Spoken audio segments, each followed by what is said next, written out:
Hello and welcome to 21st Century Vitalism, podcast asking the question, what does it mean to be fully alive in the 21st century? I'm your host, Brett Kane. I'm a licensed massage therapist and mindfulness meditation instructor, and helping me explore this question this week is my meditation coach, Neil Taylor. Neil is one of the teacher trainers over at Dharma Moon. If you've listened to the David Nichtern episode, then you'll be a little bit familiar with Dharma Moon, but it's a platform that is seeking to continue the teachings of Chogyam Trungpa Rinpoche and also help people figure out their entrepreneurial directions in life while mixing Buddhist principles as well as just kind of smart business making. So what's really cool is Neil and mine, our paths are very interlocked, and there's a lot of resonance in that. Well, he's also a meditation instructor. He's also a massage therapist, as well as yoga instructor as well, which I intend on getting into later down in the path. So we have a lot of similarities, and as soon as I met him, I felt a sense of kinship and understanding of the things that he was offering people in the spaces that he was cultivating. And for me, it was a no-brainer to invite him onto the show and to share our experiences on massage therapy, but also what it is for us to be meditation instructors.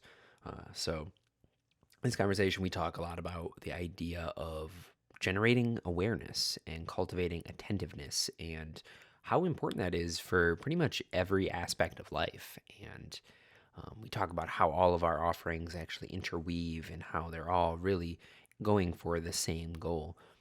We talk about the nature of impermanence. We talk about a whole heap of things in that sphere. We do touch up on some Buddhist principles, and overall, I think it's a very usable and user-friendly conversation that really invites you into the world of work that cultivates awareness. So I do have to say up front that there is some technical difficulty in this episode in that my remote recording service that I've been using this entire time has been giving me a lot of issues.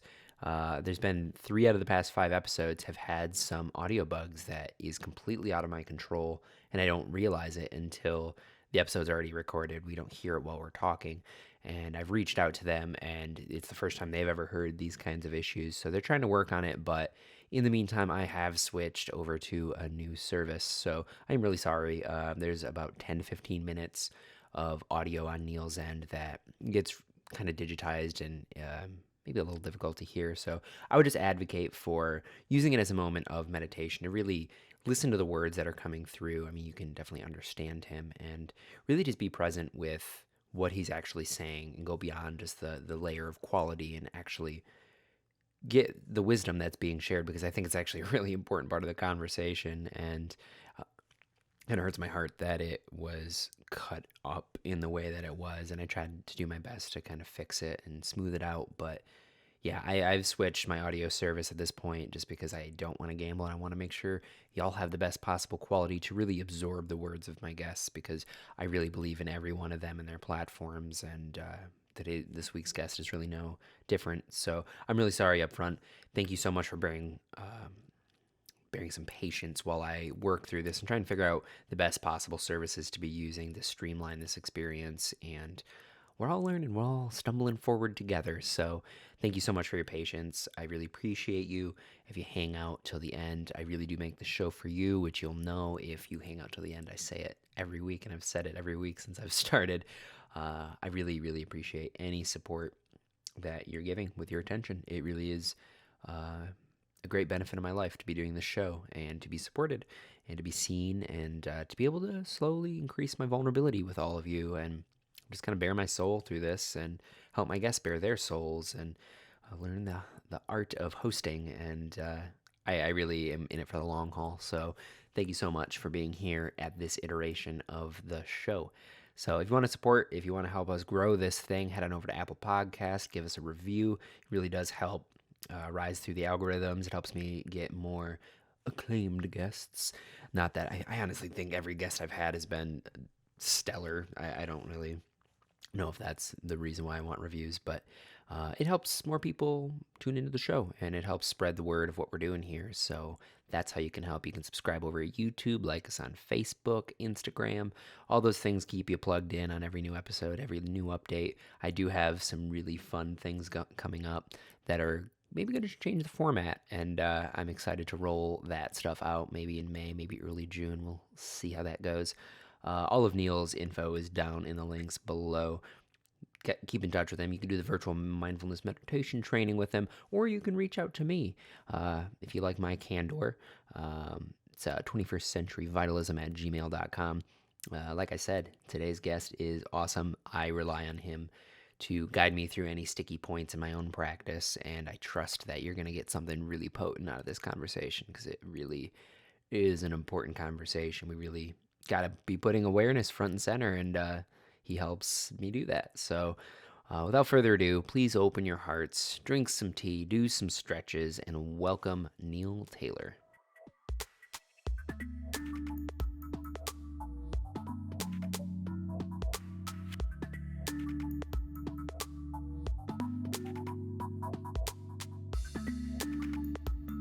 Neil Taylor, hello and welcome to the show. Thank you so much for joining me, man. Brett, thank you for having me. It's my pleasure. Yeah, I've been looking forward to this one. I knew as soon as I met you and worked with you, I was like, yeah, he's gonna be on the podcast. It's not a matter of if, but a matter of when. So I'm glad that we could set some time today. Uh, for the folks who may not know of you, I met you through Dharma Moon's mindfulness meditation teacher training, and I would consider you my Mm-hmm. coach, I guess. Mm-hmm. I maybe David's a teacher. You're also a teacher too. I don't know. I'm trying to figure out the roles with that, but Yeah, yeah. you are a man of many hats. So you are a mindfulness meditation instructor, you're a yoga teacher, a musician, and newly added to that list is massage therapist. So Uh, I mm-hmm. feel like if you started a podcast, you would put me out of business because that's all the things that I do. So I'm kind of curious, what is the connective thread between all of these different practices for you? Hmm. That's a great question. Well, it's interesting because the music has taken a bit of a backseat lately, and I really just pick up my bass or sit down at the piano here and there just for fun. Um, so the music is actually sort of just like a way to take a load off, if you will, at this point. It used to be how I made my living, but with the body work, with the yoga, and with the meditation, I'd say that the kind of common thread is awareness. For me, they're all awareness practices. Um, in yoga, certainly a lot of body awareness. Um, in body work, it's sort of an extension of my yoga practice in that when I'm working with a client, I'm aligning through my own bones to transmit weight into them in a way that is aligning with their structure. So it just sort of feels like an extension of the practice in that way. And that element of attention and awareness is there. As my bodywork mentor describes it, it's being a meditative manual therapist. Whoa, I love that.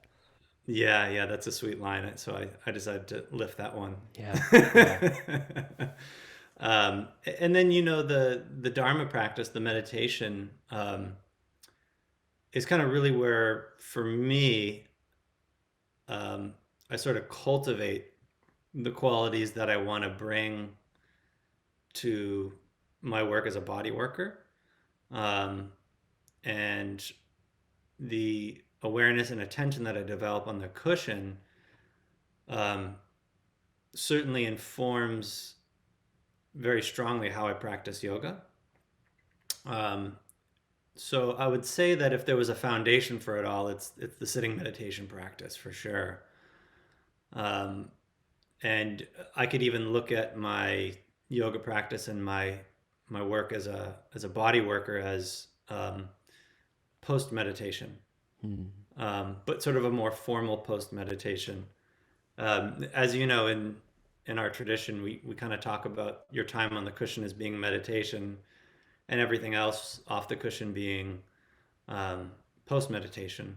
Um, but for me, there's something, I guess, more formal, for lack of a better word, about the yoga practice and the bodywork practice than say um, how I wash the dishes, which I try to do mindfully. Um, how I shave, which I didn't do today. Um, yeah. So does that kind of touch in on Yeah. your Yeah, question? I think Yeah. having just said awareness, that really does Mm, encapsulate kind of even like my approach to all of these things as well.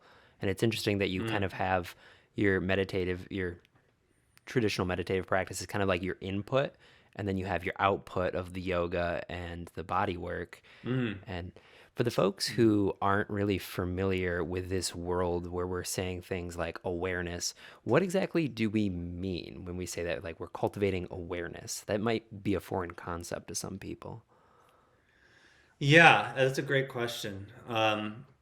And I think a lot of people in the beginning, whether they've just started a meditation practice or they haven't at all, there's often a conflation between attention and awareness. Um, so the best definition I've heard for attention, which I'm going to sort of define first because I think they are sort of two sides of the same coin. The best definition I ever heard of attention was the ability to place the mind on an object. So when we're doing our meditation practice, that object might be the breath. If someone's playing music, the object of attention might be the notes they're playing or the rhythm. Um, and then awareness is sort of a more spacious knowing quality.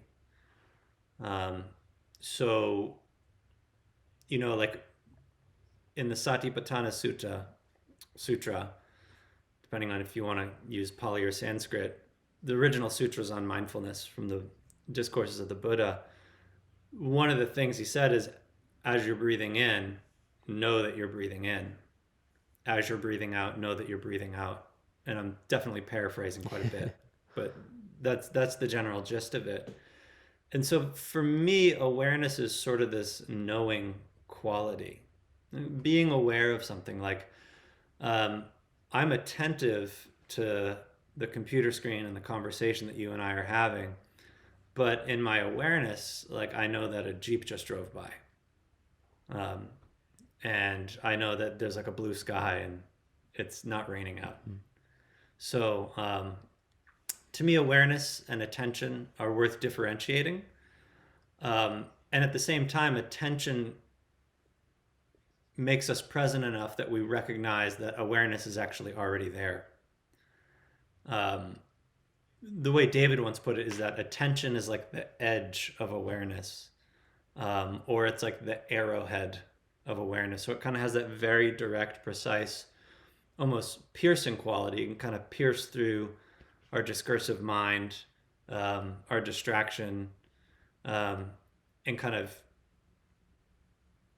pierce through that and land us where we actually are. And then when we do that, awareness is actually already there. Oh, I love that.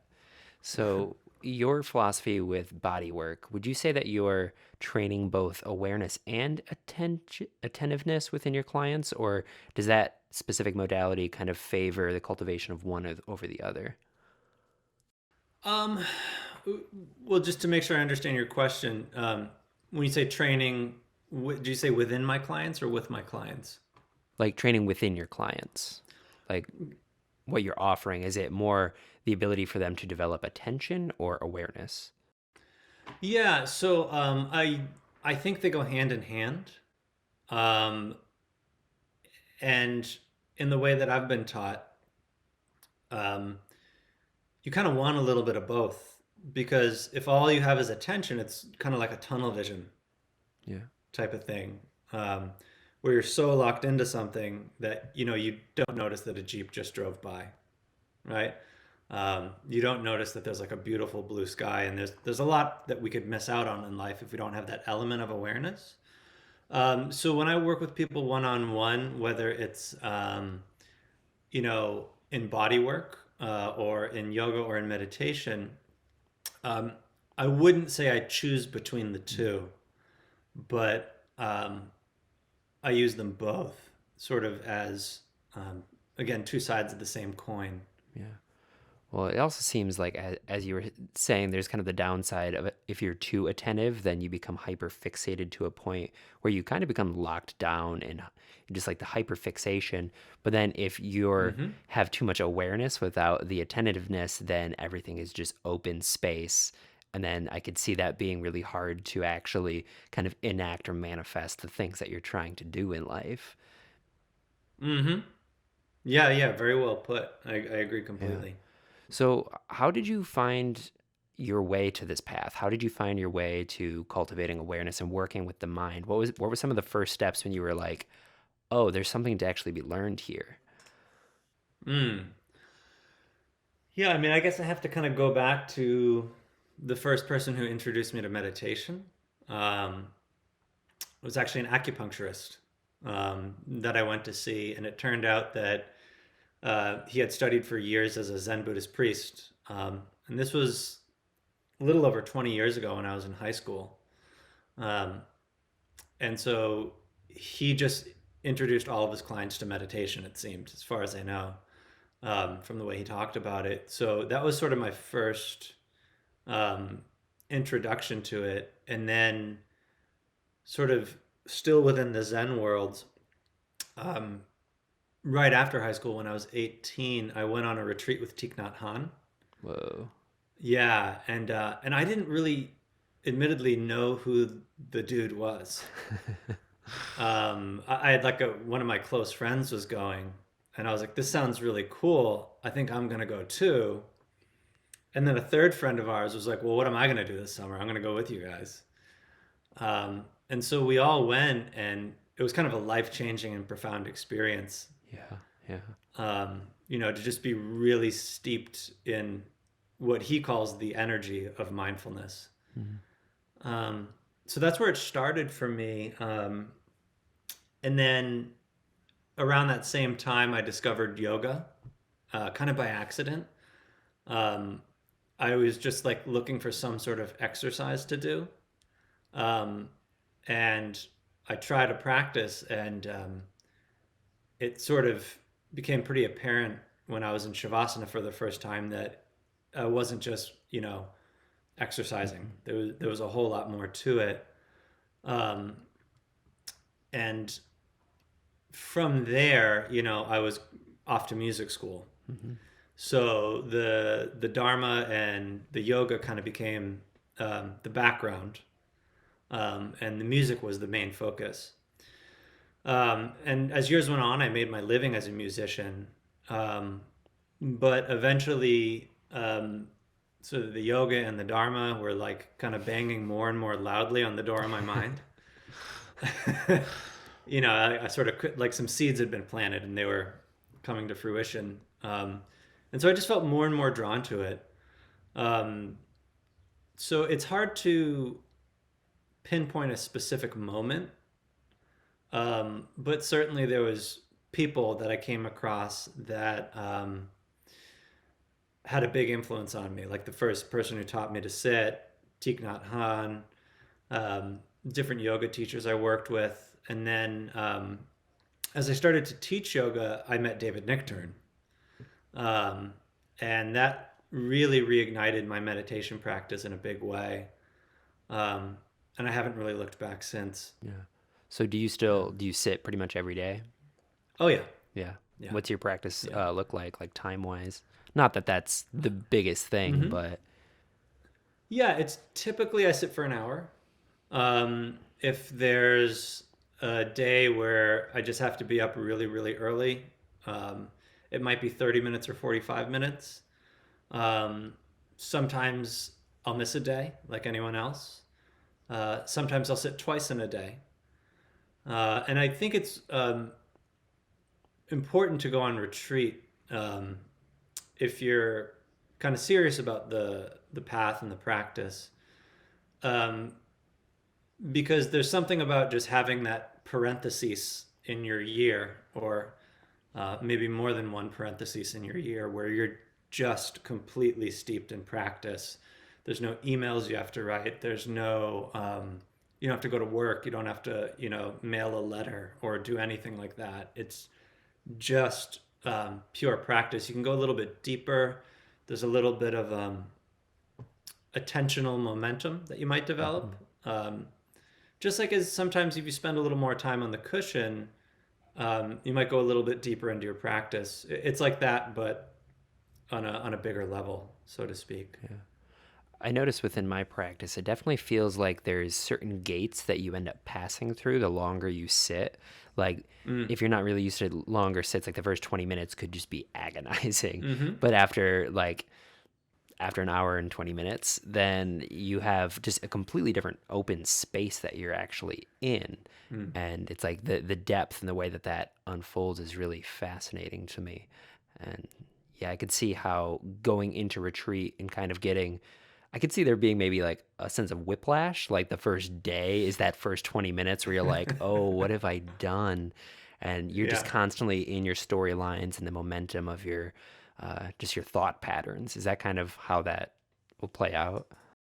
Yeah, that's a really good way of putting it, whiplash. Because there is the momentum of our life and the culture we live in, and then retreat is sort of, it almost feels like a full stop.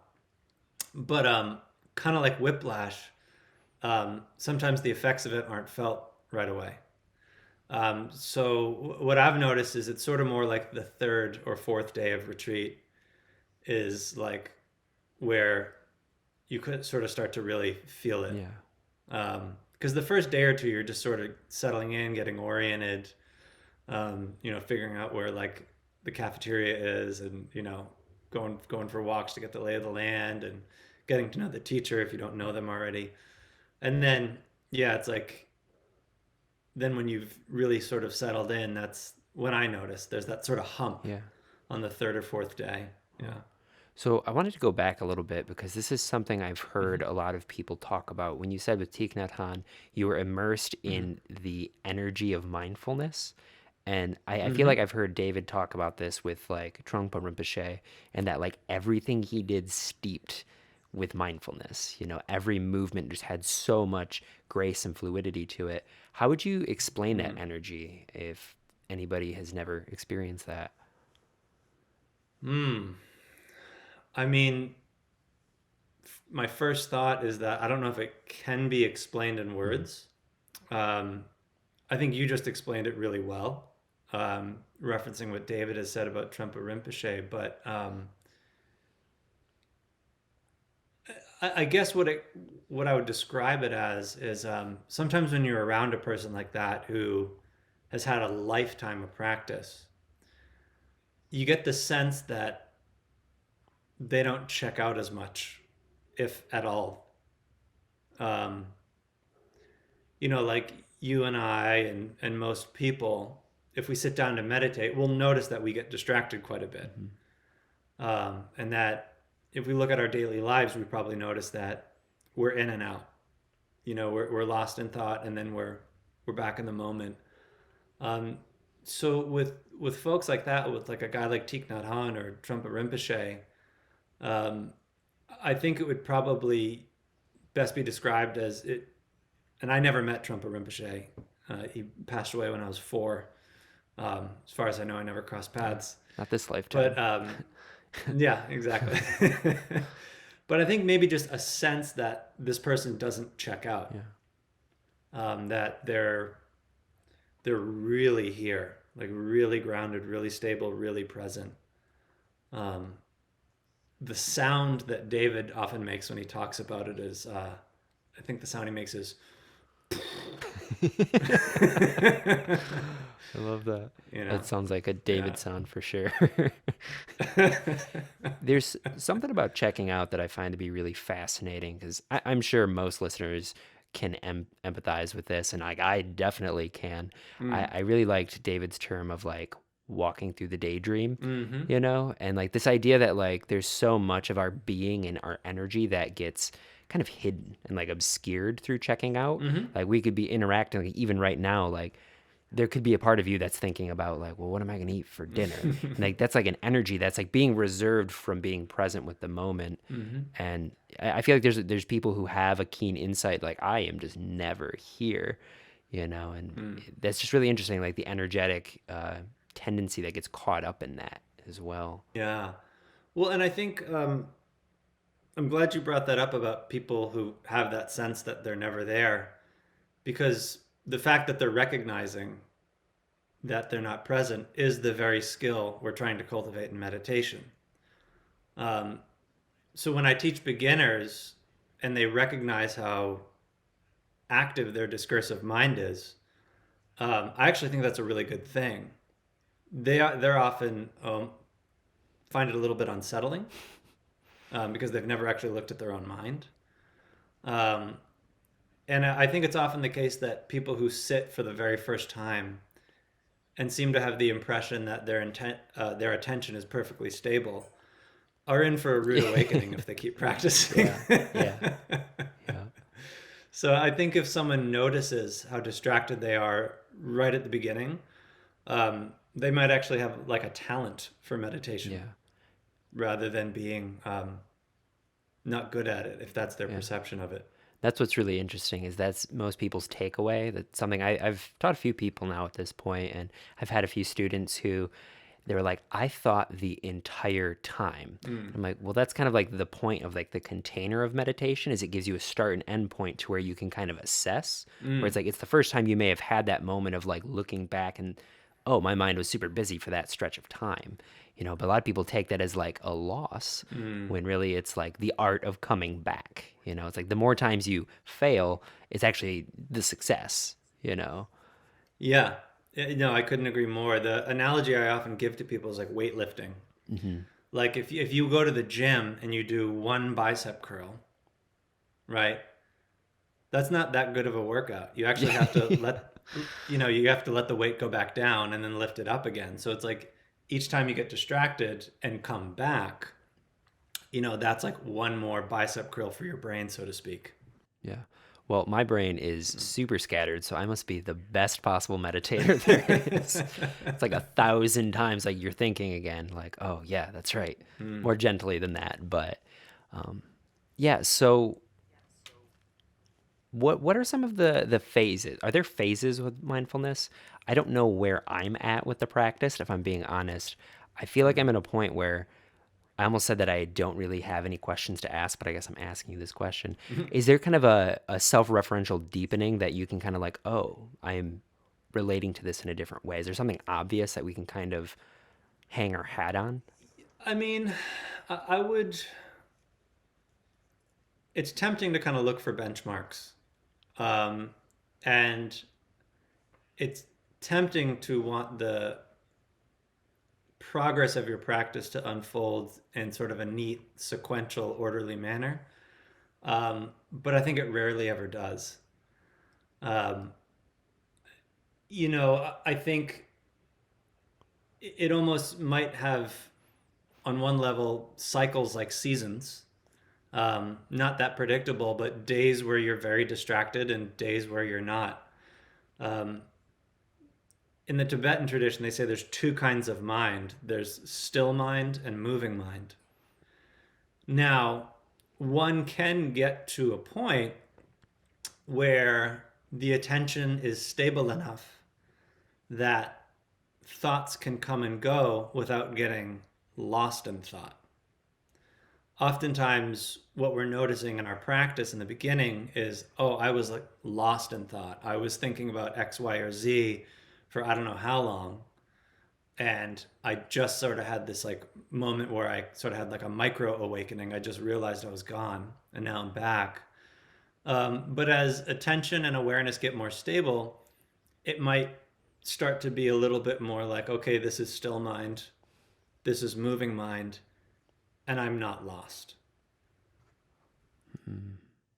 So, would you say it's possible? I mean, we can be lost in thought, but can you be found in thought? Ooh,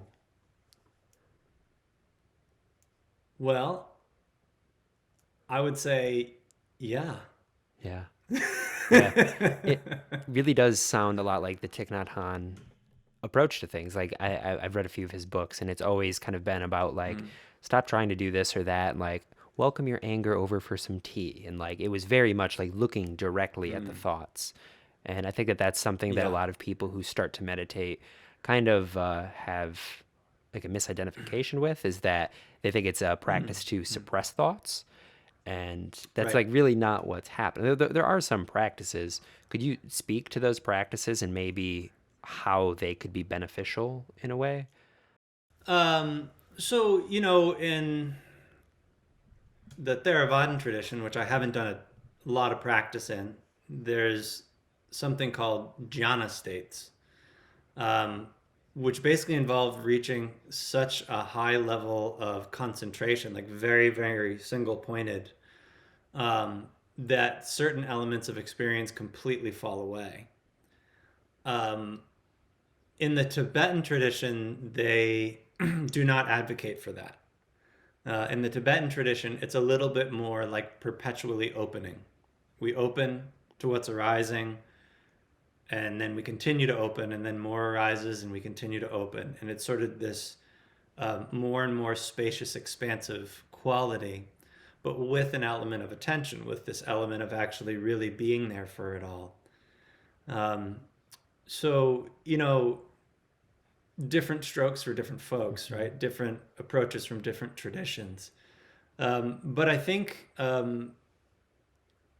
because thought is the hardest aspect of experience to not get lost in, um, there's a huge benefit in the approach that we advocate for in the beginning, which is to just label your thought as thinking and come back to the breath.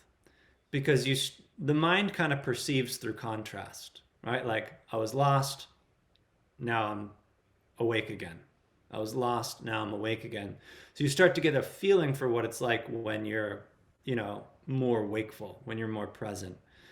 And as you get a little bit better at distinguishing that, you might be able to bring that wakefulness, that present quality, to whatever is arising in experience, whether it's physical sensations like breathing, whether it's other body sensations, whether it's feelings, emotions, or even thoughts. Hmm.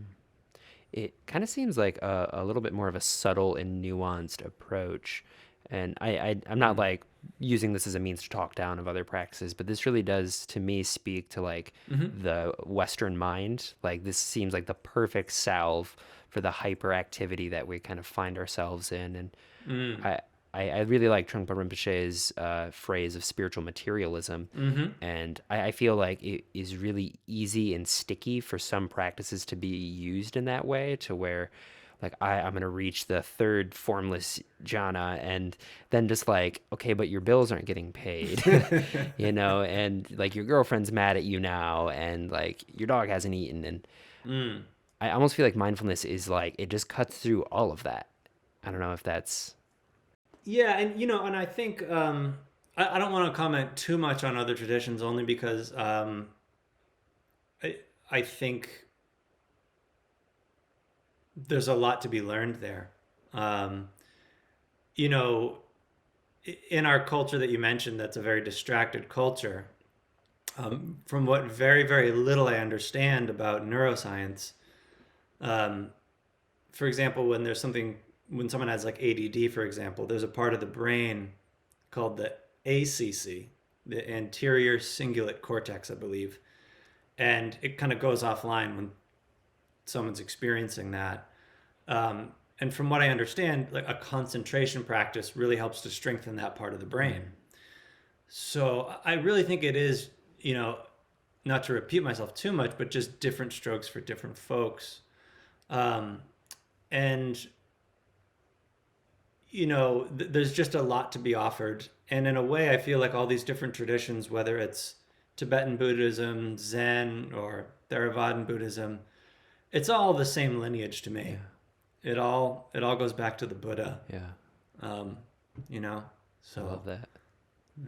Mm. Yeah, I like the idea that we can not appropriate Buddhism, but like morph it to the society that it finds itself in. Mm-hmm. When I had David on, like we were talking about pretty much Mm. every intricacy of that and like how we need to be able to make it fresh while also like honoring the tradition and the history that it came from, so that we don't like, that's kind of where my hang up is as a teacher, is like I want to use my own words and my own lexicon, but I also really want to make sure that I'm actually saying the right things and pointing to the proper functions and things that are being on offer, and that's something that I think Mm. is just a really fascinating aspect of right now and with Buddhism in the 21st century, you know. Yeah. Yeah, I agree. And it's very exciting because um, when Buddhism made its way out of India to China, it mixed with that culture and became Chan Buddhism, and made its way to Japan and mixed with Shinto and became Zen Buddhism, and made its way to Tibet and, mixed with their culture. And that's where the Vajrayana came from. And obviously it's gone to other places as well, but as it comes to the West, I think what it's mixing with is, on one end, science, Western science. And that to me is really exciting because I think um, there's a lot that the scientific community can learn from these wisdom traditions. And there's a lot that the wisdom traditions can learn from science. And they can perhaps in a way keep each other in check from becoming dogmatic. Um, and so I feel that we're in the very early stages of that right now. And, we still don't know a whole lot about the brain. And I don't want to conflate mind with brain too much. Um, but yeah, it is a very exciting possibility to to ask what Buddhism in the West is going to look like in 200 years, 300 years. Because it's still kind of like a little bit of a seedling. So you didn't want to conflate mind with brain, but isn't the brain the thing that generates the mind? Oh, okay. Here we go. All right. So here's the debate, right? The scientific materialism view is that consciousness arises from matter, which is essentially what you were just saying. This hasn't actually been proven. It's a deeply held assumption or intuition, but not all assumptions and intuitions prove to be true. It's just very, very deeply held, yet still unproven. The view from certain sects of Eastern mysticism is sort of the opposite, that matter arises from consciousness, which can almost be a sort of a somewhat jarring thing to try to wrap your head around. That also hasn't been proven. So the most accurate and honest answer anyone can give to that question, I think, unless they've reached an incredibly high level of realization, I think the best accurate, most honest answer someone can give to that question is, I don't know. Okay, you passed the test. Cool. I was like, okay, does he got the answers? I don't know. This could end the whole thing right here. Um, I think it's really interesting when if we're just looking at mind, I mean, let's try and create some variables and some distinctions within the human experience. Mm-hmm.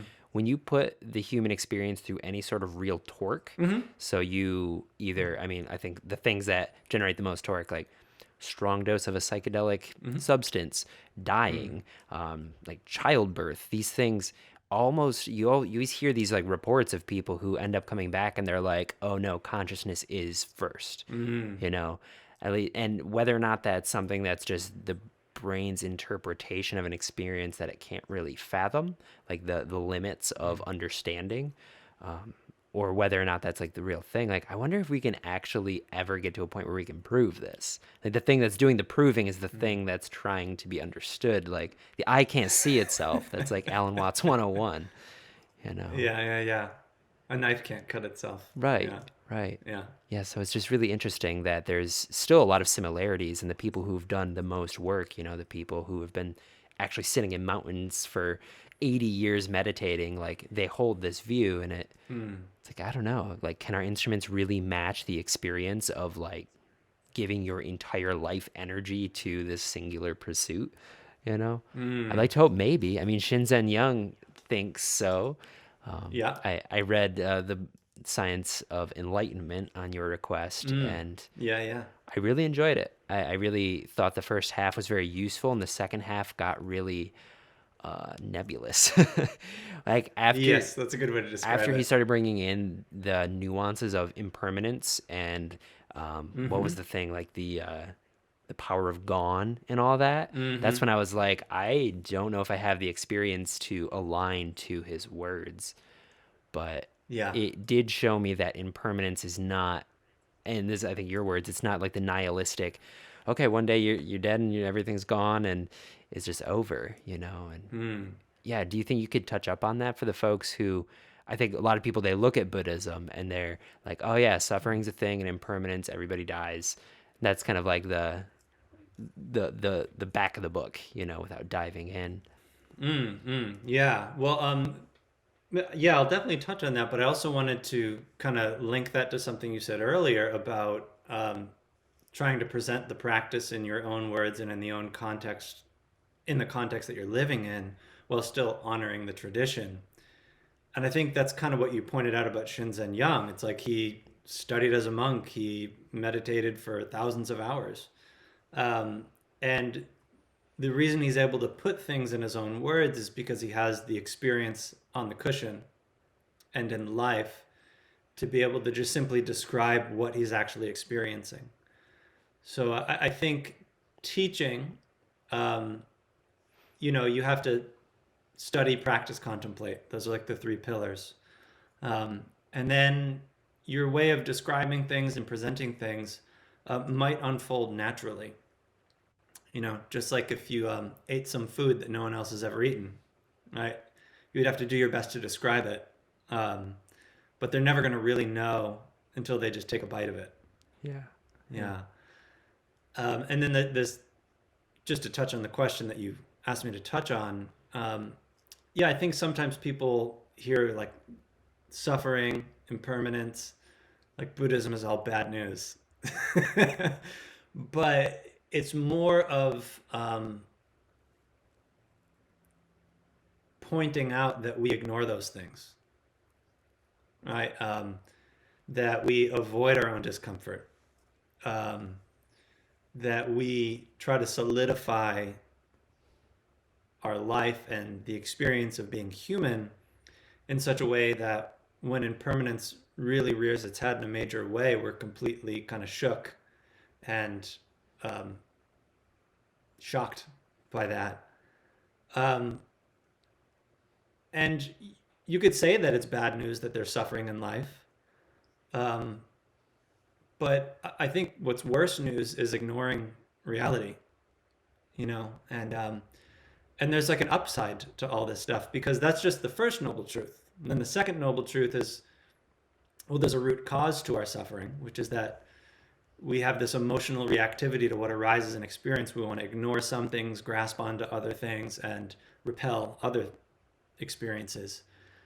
And then the third noble truth is that we can actually bring that to an end, that suffering can have cessation. And then the fourth noble truth is, the Eightfold Path, and here's how we can start to do that.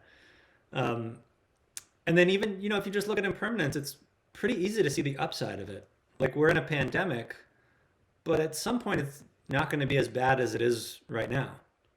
And in a lot of ways, at least here in the U.S., it's better than it was several months ago. Except for Michigan, where I'm from. Okay, It's like it's that's like true. on fire here. It's terrible. Yeah, yeah, they are in India. I think I have a friend living in India right now. But I'm just gonna dive into politics for a second and then dive back out.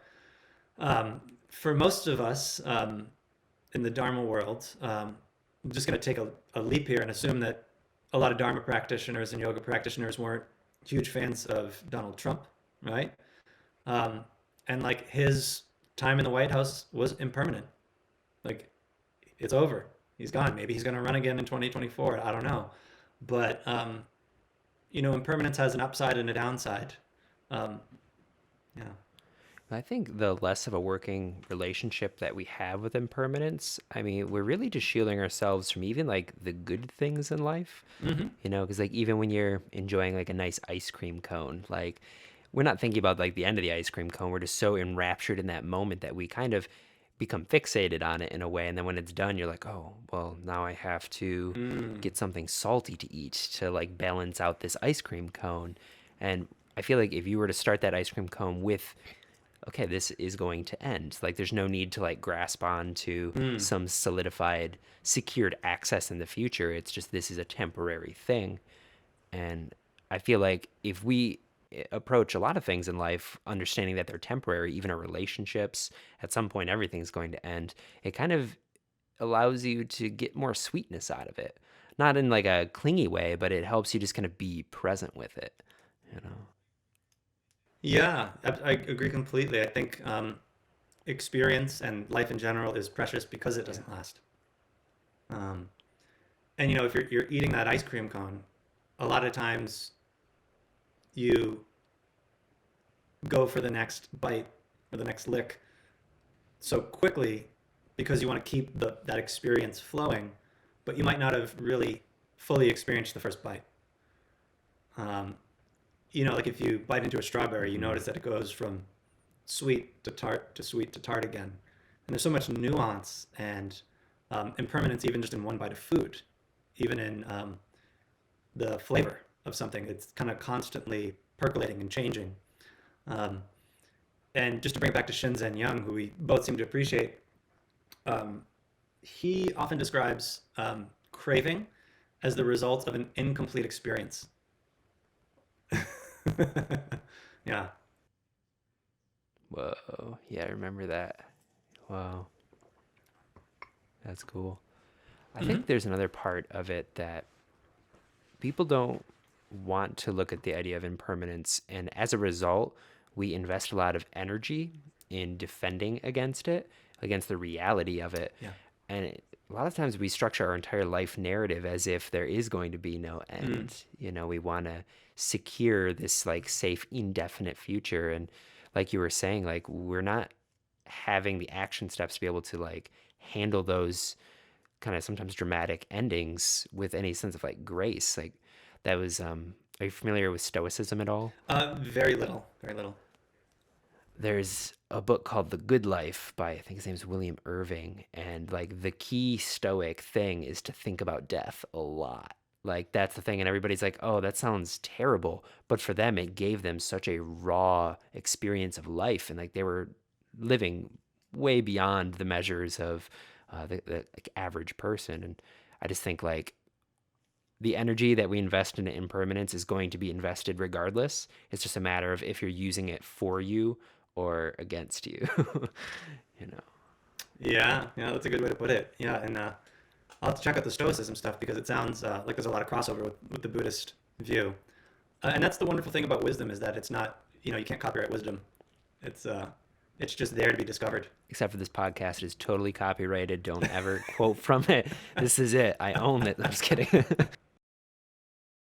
But that was kind of one of the reasons why I sidestepped into Stoicism. And as I did, it was a couple years ago. But if you read Marcus Aurelius's Meditations, Mm. it goes like hand in hand. It's very like fundamental, just like being a human being, and that seems to be like what wisdom is addressing, right? It's just how to be the most human that you can be. And Yeah, I mean, I think wisdom is similar to awareness in the sense that it's sort of there. Um, but I think wisdom also ripens over time, um, at least on the level of relativity. Um, mhm. and I, I don't know if this path of Stoicism emphasizes this, but in Buddhism, it's really like two things. It's like wisdom and compassion. Um, and to me, those things go hand in hand. And it's also like, you only have to cultivate two things. Right. Yeah, that makes it Yeah. startlingly easy. or simple, not easy. It's anything but easy. Yeah, well said. Yeah. Do you think we in America, like at a societal level, do you think we value wisdom? Um, I think some of us do, some of us don't. At a societal level, Yeah. I mean, it's interesting because I'm going to dive back into politics again. Here I go. Joe Biden was not my first choice. Not my third. Um, yeah, he wasn't my third either. But I feel like there's a lot of wisdom coming through with him. Um, and he's governing in a way that I really didn't expect. Um, and, I think those of us who are on the younger side, we want the pace of change to happen faster than it usually does. And I think someone like Joe Biden might recognize that the pace of change doesn't always happen as quickly as we want it to, and that there's a lot more nuance to it. Um, and so I don't know if we value it as a culture, but we certainly elected a really old dude. So maybe we do.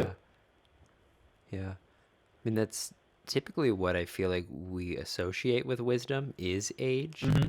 but at the same time, he's not much older than the prior president. Right. And I don't think like wisdom is something that is grows in time, but there's definitely like paths that people could take where like they find all the creative ways to block out the wisdom, and I'm not really sure how that Well, happens.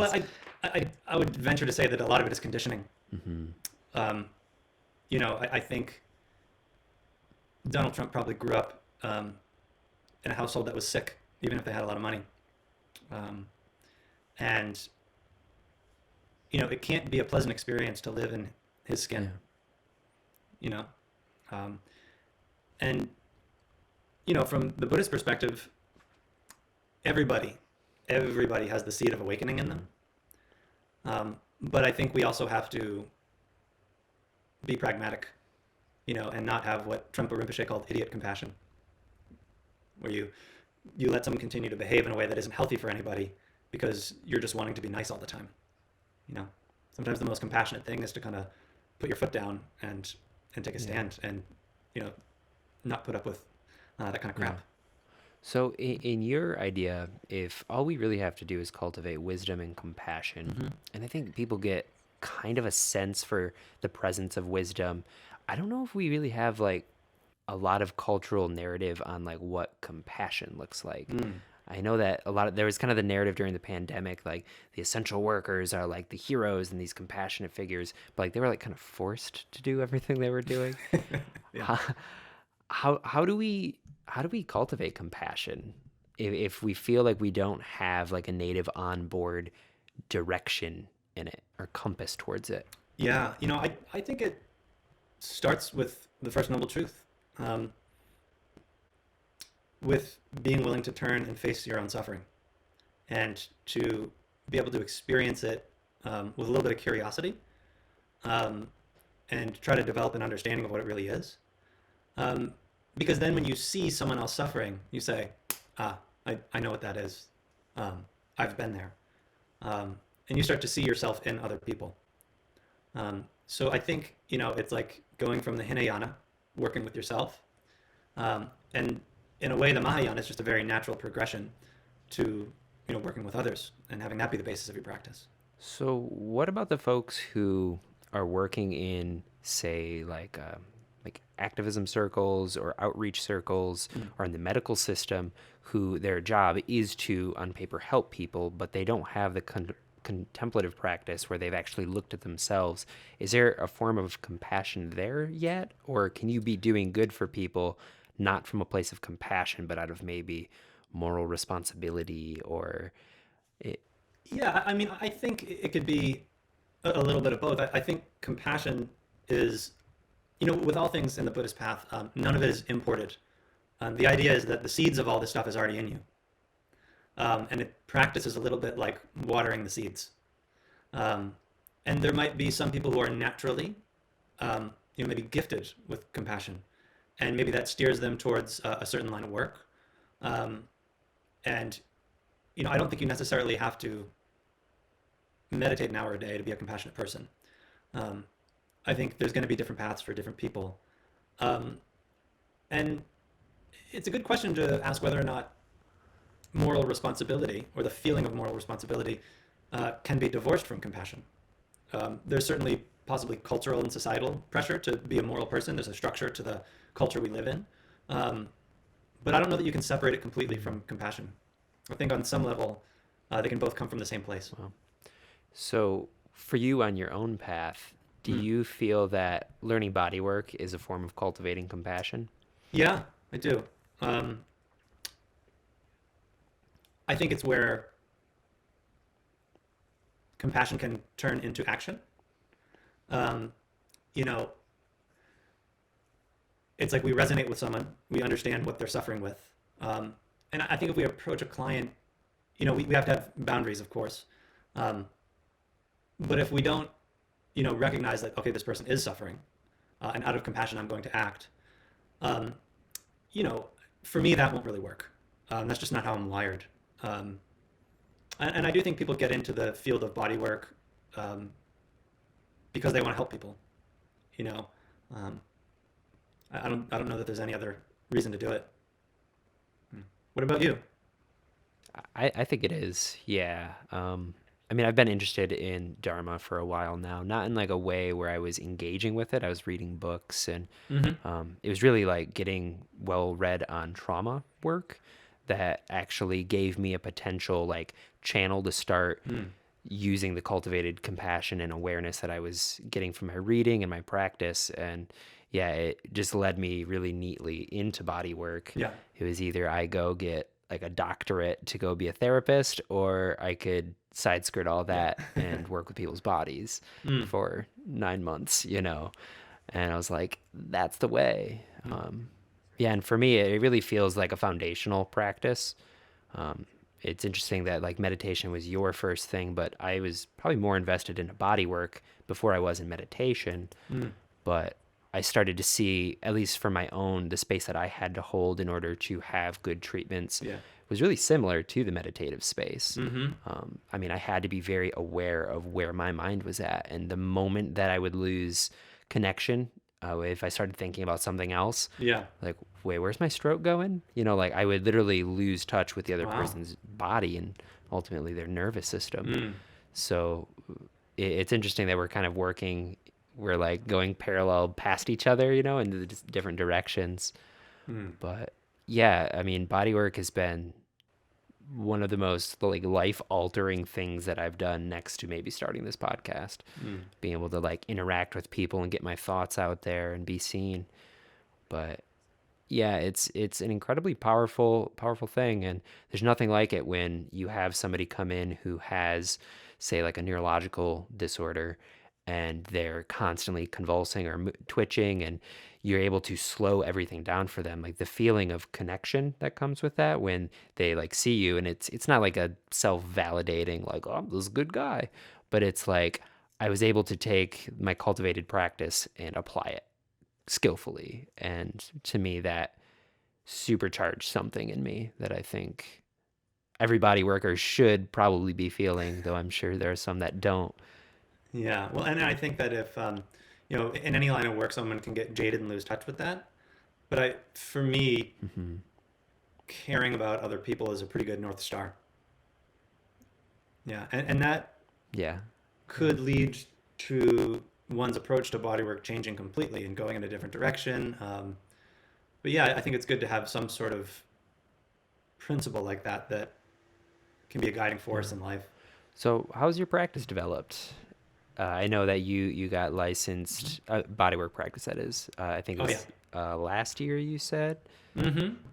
yeah. Yeah. How have things been with that? Pretty good considering that I started my practice during an era of pandemic, social distancing, and economic collapse. Yeah. Yeah, so I work a few days a week at a massage clinic that somebody else owns. I work a few days a week at my own private practice, and then I see private yoga students, private meditation students, and I teach some public yoga classes, and then I'm in some teacher trainings. So as you mentioned, I'm sort of like a multi hyphenated individual. Um, so at some point, my work will shift out of the um, massage clinic and more into my own practice as that starts to grow, which it is, which is really nice to see.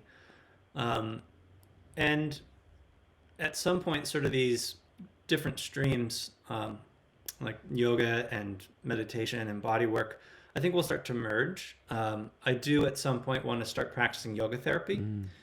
Um, and I'm not in a huge rush to do it because I don't think you can, as someone smarter than me once put it, rush the unrushable.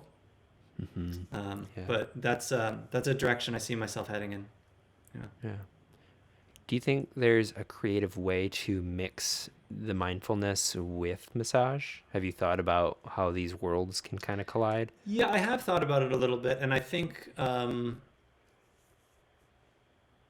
there's definitely creative ways that they can be mixed, and that could get solidified or codified into some sort of a method um, where it's at the forefront.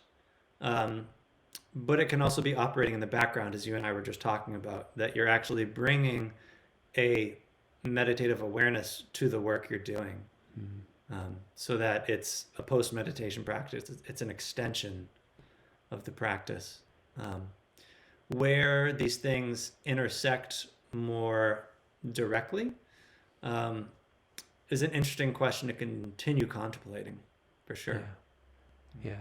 Yeah, I was thinking about how I could mix the modalities of like having a meditation student get a massage and then maybe guide them through not like necessarily like a guided meditation, Mm-hmm. but kind of like have them place their attention into like have them be meditating while they're receiving the massage and to like really feel the sensations and Mm. help kind of increase the sense of awareness of where their body is at.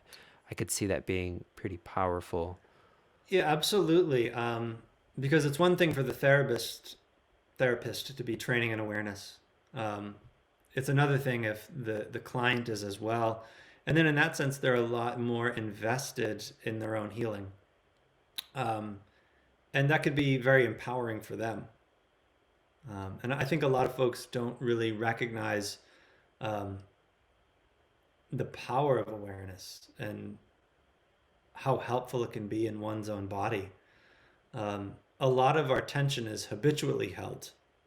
You know, people who lift their shoulders a lot because they're stressed and they don't even know that they're, engaging their upper trapezius. And it's like, as you become more aware of your body, you might start to let certain places relax that you didn't even know you were clenching. And so, yeah, awareness is the game changer, in my view.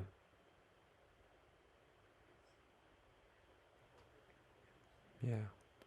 Yeah, there's Mm-hmm. I don't think people really fully understand like the healing potential of it because so much of I've been trying to think of a way to word this and this might be spilling the beans too early, but Mm-hmm. I feel like so much of your personality is expressed through your musculature.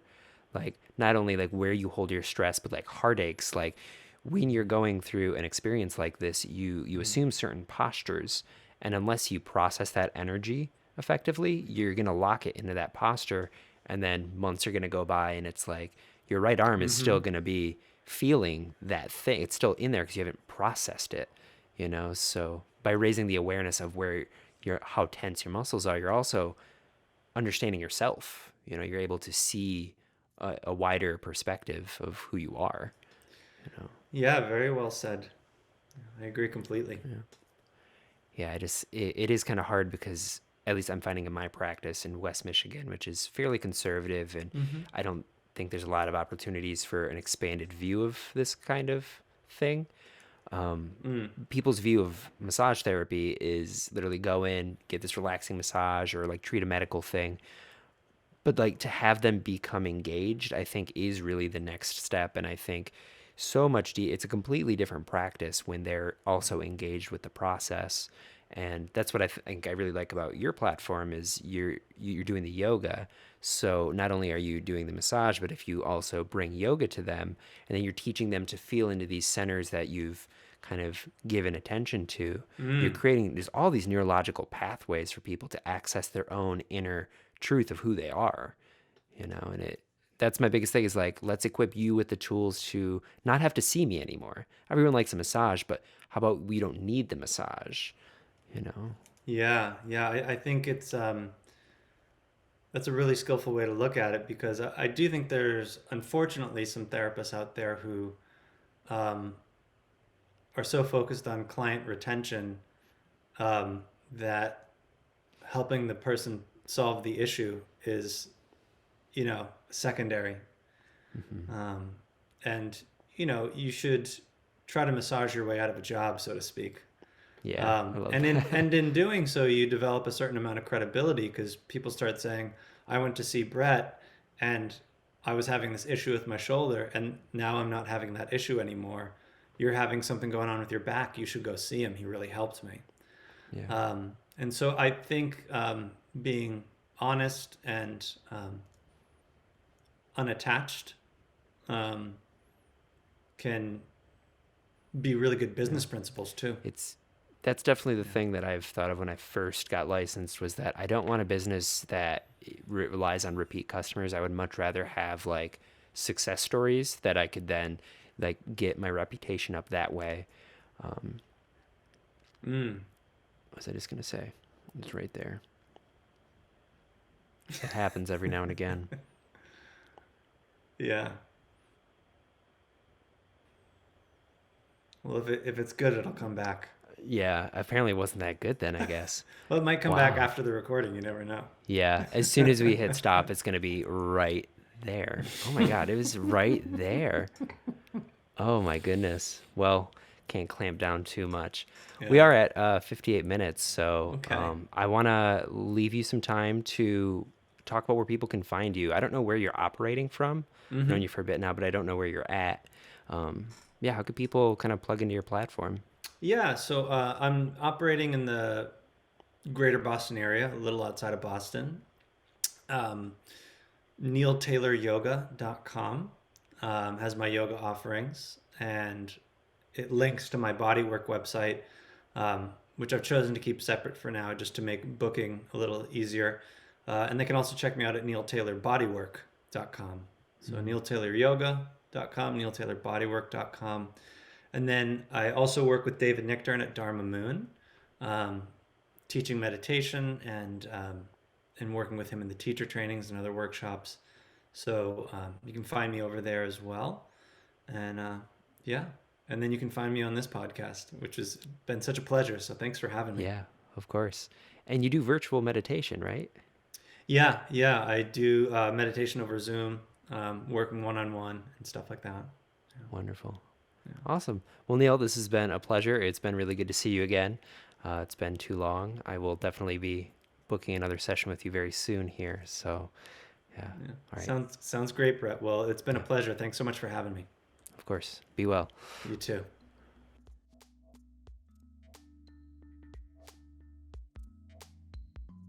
All right, my friends, that was the episode. It was my good friend Neil.